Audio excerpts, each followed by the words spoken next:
할렐루야. 1월 15일 말씀 묵상을 함께 나누겠습니다. 말씀은 요한복음 1장 29절로 34절입니다. 제가 말씀을 봉독하겠습니다. 이튿날 요한이 예수께서 자기에게 나아오심을 보고 이르되 보라, 세상 죄를 지고 가는 하나님의 어린 양이로다. 내가 전에 말하기를 내 뒤에 오는 사람이 있는데 나보다 앞선 것은 그가 나보다 먼저 계심이라 한 것이 이 사람을 가리킴이라.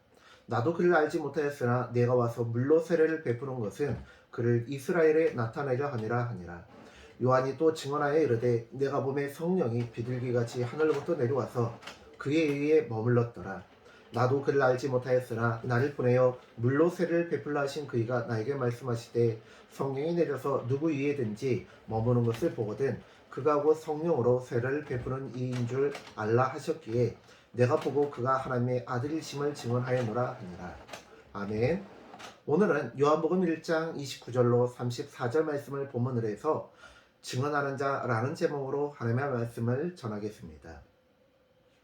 어제 우리는 우리가 하나님을 왕으로 만들어 드리는 것이 아니라 우리의 왕 되신 하나님께서 우리를 왕같은 제사장으로 세워주신다라고 말씀드렸습니다.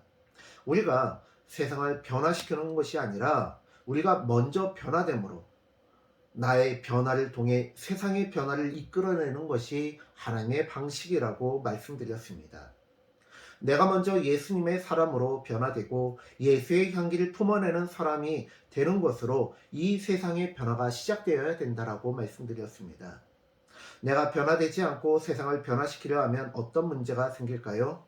그것은 자칫 잘못하면 내가 변질되어지고 내가 교만한 자가 되어지고 내가 하나님의 이치에 올라갈 수 있다는 것입니다.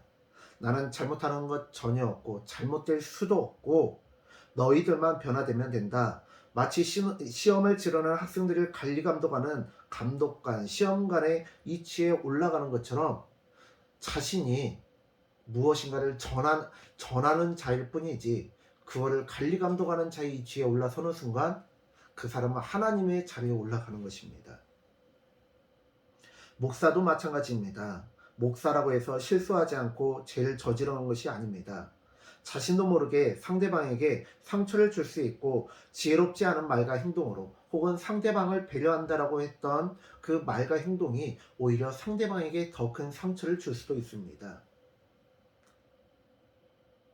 목사라고 해서 장로라고 해서 교회 감독관, 성도의 시험관이 되는 것이 아니라 방향을 제시하고 본을 보이려고 노력할 뿐입니다.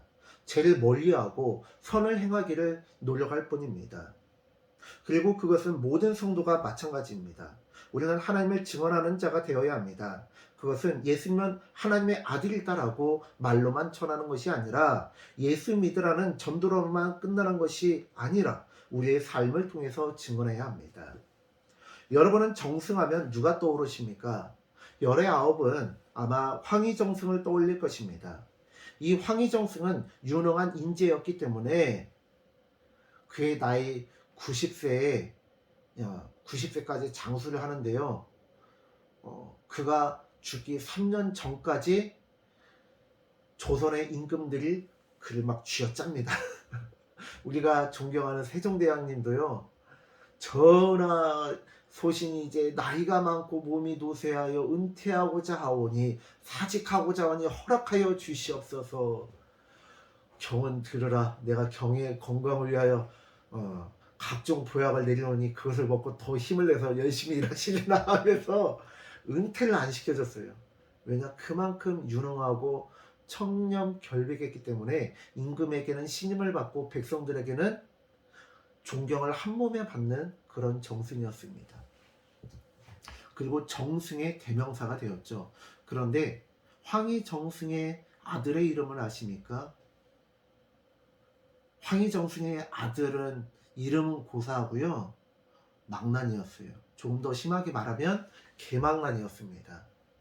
황희정승은 그렇게 임금에게 신임을 받고 백성들에게 존경을 받는 그런 청백리 황희정승인데 그 아들은 개망난이로 살았다라는 거예요.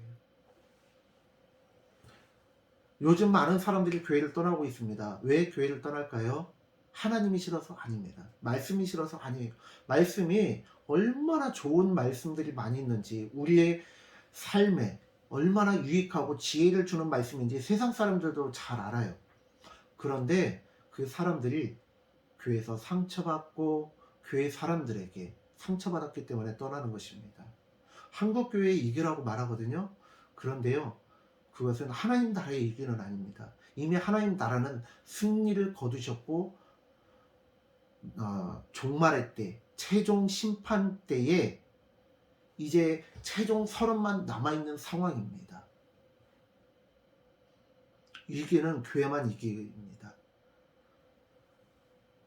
그런데 이 교회가 우리가 다시 변화된다면 이기는 기회가 될 수도 있습니다. 내가 최선을 다해 살아가며 정직하며 살아가며 다른 사람들에게 인정받는 사람이 된 뒤에 내가 하나님을 믿었기에 이렇게 사는 것이 가능하다라고 고백하면 되는 것입니다. 굳이 내가 세상적으로 물질적으로 성공하지 못해도 괜찮아요. 나는 하나님 때문에 이렇게 살아왔고 이렇게 살아간다라고 말할 수 있는 삶이 되면 되는 것입니다. 요즘 백신 주사로 말을 많은데요. 코로나는 사실 감기 수준이고 백신 주사가 더 위험하다고 생각하는 사람들은 백신 주사를 거부합니다. 반대로 백신 주사도 부작용이 있지만 코로나가 더 위험하다고 생각하는 사람들은 백신을 접종합니다. 사람들은 자신 믿는 대로 살아가거든요. 그렇다면 하나님을 믿는 우리는 하나님을 증언하고 삶으로 증명해야 합니다. 세례 요한은 예수님을 증언하는 삶을 살았습니다. 세례 요한은 예수님보다 더 유명한 자였고 얼마든지 자신의 유명세를 이용해서 부귀 영화를 누릴 수도 있었습니다. 그런데도 그는 오히려 자신을 비우고 자신의 제자들까지 예수님께 보내드리면서까지 예수님이 하나님의 아들이심을 증언했습니다.